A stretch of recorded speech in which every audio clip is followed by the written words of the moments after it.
Okay, so there's an elephant in this room. I'm going to tell you about Samsung's Note 10, even though there are S20s out there. Why?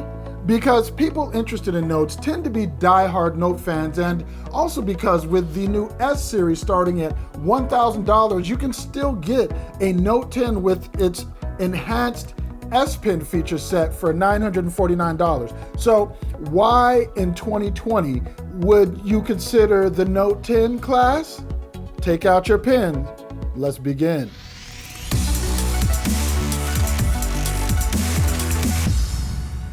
Thanks for joining us at reviews.org. If these videos have helped you in any way, hit us with that thumbs up high, hit the subscribe, and rectify.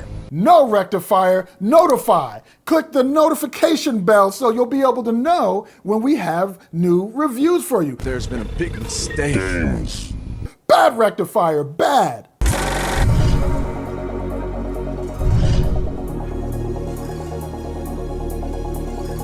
Over the last few videos, we've shown you smartphones which were great entry or mid-level devices, but today we're talking Bugatti. We're talking Bentley. We are talking luxury. The flagship which started in earnest the race to the beautiful big screen devices is not your everyday smartphone. I'll let you know up front that I am a fan. But with real love comes honesty. So in this review, we're going to take a look at all the awesome that is the Note 10 and some of the quirks you need to know about, like the fact that if we're talking about luxury and comparing to cars, this phone is more comparable to a Porsche Boxster than a 911 Carrera. Or for my fashion friends, the Note 10 is more Coach than Hermes. And there's a reason for that. First though, let's take a brief look at the hardware. Right side of the phone, you get nothing. Nothing, sir. Left side is where all the action is. That's where you'll find the power button and volume rocker. The bottom of the phone is where you'll find one part of the stereo sound apparatus powered by Dolby Atmos. Next there, you'll find a USB-C charge port, microphone, and market segment standout feature, the S Pen. Top of the phone, you're going to get a SIM tray, which on this model does not include expandable storage, a microphone, and a speaker port whose purpose is to provide better low frequency response mated to the almost imperceptible slit above the display on the front of the phone. Imperceptible. I really love that word. Such a shame I don't get to use it that often in everyday conversation. Anywho, also on the front is a 10 megapixel dual pixel selfie camera and under display fingerprint sensor. And what a beautiful display it is. The Note 10 features a 6.3-inch AMOLED 2280 by 1080 Infinity O display. It's actually smaller than its Note 10 Plus and 10 Plus 5G siblings. And we'll talk more about that shortly. Around the back of the phone, you'll get an optical image stabilized 12 megapixel wide angle camera and 12 megapixel telephoto camera, along with a 16 megapixel ultra wide camera with 123 degree field of view. No time of flight depth sensing camera on this device, but that is definitely not a deal breaker. We'll get into that more in a moment. And that's the hardware. It's impressive, but the Note line has always been about experience. It began its life with naysayers disparaging the notion of a phone big enough that one might need two hands to operate it, but cells were so solid that pillory quickly turned to praise. And here we are. The Note 10 is the full circle generation in the Note lineup. Why is that? Because it's actually an entry-level Note phone for the first time. Note is all about size, and the nearly 7 inches of the 10 Plus and 10 Plus 5G are fully in line with the Note mission, but after years of successful product, well, mostly successful, Samsung decided to offer a smaller, more pocket-friendly version of the device in an effort to woo new users. And for a phone known for its stature, the Note 10 actually does feel small despite its 6.3-inch size. Samsung achieves this by giving you a phone which is almost all display and no bezel. And for those who are fans of compact phones, comfortable in pockets, I don't think there will be any disappointment. The fit and finish of the diminutive Note 10 are what you've come to expect, despite one small complaint I have, and that's the fingerprint sensor. After having used some competitors' implementations, this one feels slow and the target area feels small. But in my time with the phone, that's the main negative that I've found, the primary one, the biggest one. Face unlock works reliably and consistently, and I love the little light ring around the front-facing camera, which lets you know that face unlock is working or not. It's a nice touch. And once you unlock the phone, you unlock one of the best sight and sound experiences on the market, in my opinion. Showing off this HDR10 Plus display and its impressive stereo speakers is one of my all-time favorite indie anime projects from the Line Studios, the Mighty Grand Piton, a Caribbean giant mech. Wataguan. Now, I know it's hard to get a sense for the spatial separation these tiny speakers produce, but I'll play a few seconds for you here at full volume.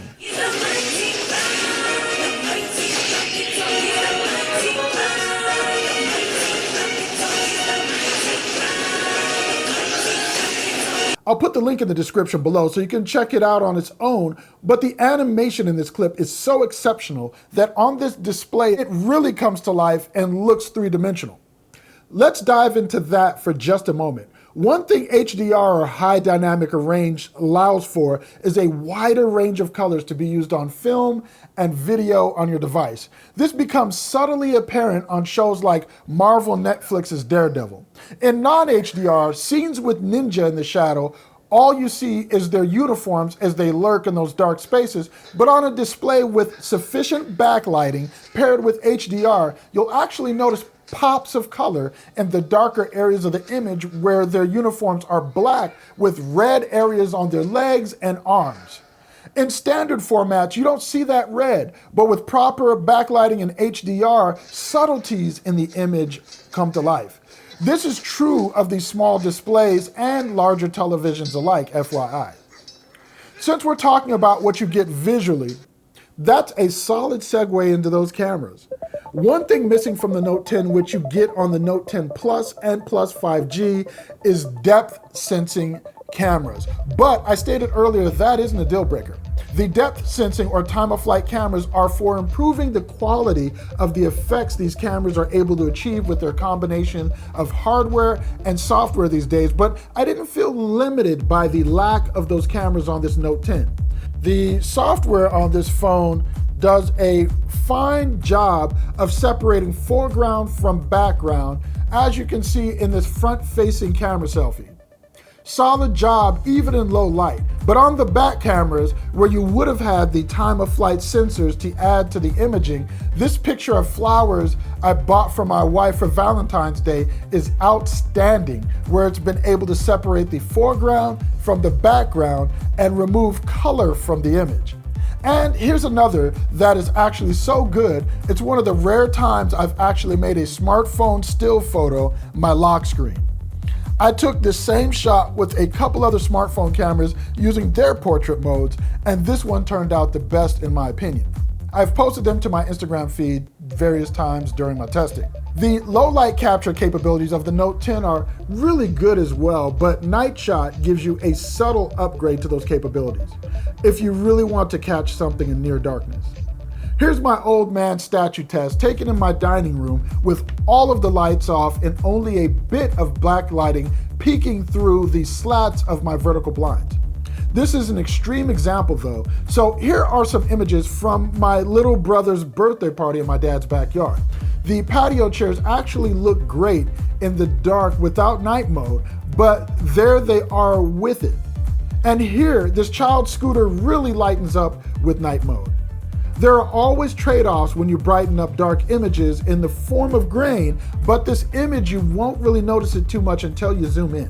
But what you do get is more color, and parts of the image which weren't exposed in the right side of the dark shot are now visible in the night mode shot.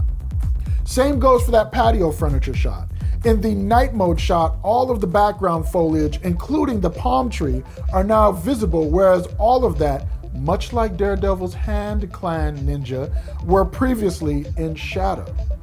Having spent my entire adult life pretty much in the film and TV industry, I don't generally get too excited about the capabilities of smartphone cameras, but I was actually taken by surprise, as was my father, who's been in the business since before I was born.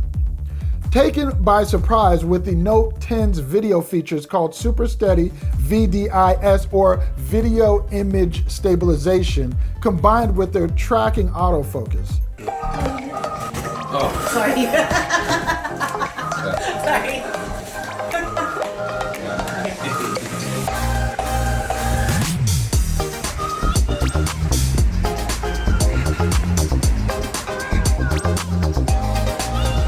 These two videos I've played for you here look like the camera was on a gimbal or Steadicam rig, but this was handheld, and I wasn't even trying to walk smoothly with intention. I was candidly capturing my brother's 18th birthday moment and actually wasn't even thinking about being smooth at all. It wasn't until I watched the videos back a few minutes later that I was stunned to see how smooth it was, and then when I showed my dad, he was equally impressed. The video image stabilization is one of the best implementations of image stabilization for video that I've seen so far on a smartphone. And let's round out the experiential part of this review with a quick look at One UI software and the S Pen. My review unit is running Android 10 with Samsung's One UI 2.0 on top, and the experience is wonderful. Again, the fit and finish are what you'd expect when paying this much for a phone. There are so many ways to interact with this phone and its notifications and messaging that you really have to take some time to go through the settings menu and customize the user experience to your liking. If you did nothing, you'd still have a solid experience, but little things like going into the advanced menu, then the motion and gestures menu, and turning on palm swipe to capture screenshots, or lift to wake, or smart stay make the experience that much more intuitive. If you use more than one username in messaging apps, you have the dual messenger menu, which will allow you to simultaneously log into multiple messaging apps. You get the digital well-being menu, which allows you to set time limits and parental controls if you've purchased this phone for a very lucky younger user. If you're going to use the always-on display, you can go into the lock screen menu and really customize it. If you're really into that, I recommend going into the Galaxy Themes menu and checking out some of the aftermarket AOD or always-on display images. There are some really fun things to choose from there to help you make this phone your own, as if paying all that money for it doesn't. Anyway, speaking of making the phone your own, backing out a few steps, one area where One UI still has plenty of feature creep is the notification shade drop-down options. There are a ton of them. So I always recommend going in and editing them so that the shortcuts you use most frequently are easily accessed and then removing the rest. For those you find important but infrequently used, you can just reorder the icons and move those further back on the list. And last but not least, let's talk S Pen and battery life. The Note 10 actually comes with a smaller battery than the previous generation Note 9 to enable its small size. The Note 9 had a 4,000 milliamp hour battery, while the Note 10 clocks in at 3,500 milliamp hours. On one of my busiest days, the phone did see me through 16 hours of use, coming off the charger at 4 a.m., winding down to 8% left around 8 p.m. But I'm not a heavy phone caller, and that smaller battery is going to mean you'll probably need to top off much earlier in the day than me if you talk more. The good news on the smaller battery is that it is quick charge compatible and should get you a quarter of your battery life back in around 15 minutes with the included 25 watt charger. Then, the piece de resistance, the S Pen. This time around, you get some fun, if gimmicky, features in the AR Doodle, which allows you to draw on live images and then have whatever you've drawn follow the person around. S Pen Air Actions allow you to control certain camera functions by pressing the pen button and making a gesture. Great if you have the phone on a tripod. And one of the more useful features is the ability to convert handwriting to text, then export it to a Word doc, PDF, or other file type. The one bugger with this is that if you aren't in the Samsung's Notes app, say you're writing with the screen off, you're going to have to jump into the Samsung Notes app to translate the handwriting to text, then export from there. You also have Live Type, but if you're someone who uses the S Pen often and Live Type, you're going to have to go through a couple menus to get to it, which I didn't find to be an issue at all. So some folks don't want or need an Hermes bag and are quite content with Coach. That Porsche Boxster or Range Rover Discovery scratches your high-end itch, so you don't need the 911 Carrera 4S or standard Range Rover. With the Note 10, there are plenty of high-end bells and whistles while keeping costs down, and in this case, you have a luxury device still from Samsung that is also highly pocketable. For those wanting what Samsung's Note line has to offer, but without the massive screen size, this is it. Oh, and I should mention that not only do you get earbuds in the box, but they're USB-C and they are noise canceling. Fit and finish for the discerning buyer, all the way around. Hey, if this video has helped you, if it's informed you and helped you make a decision on your next purchase, please consider subscribing, liking, hitting the notification bell. If you have any questions about the device that I didn't answer in the review, please leave them in the comments below. I'll get to them. I'm Tashaka Armstrong for reviews.org. As always, thank you for watching. Catch you on the next video.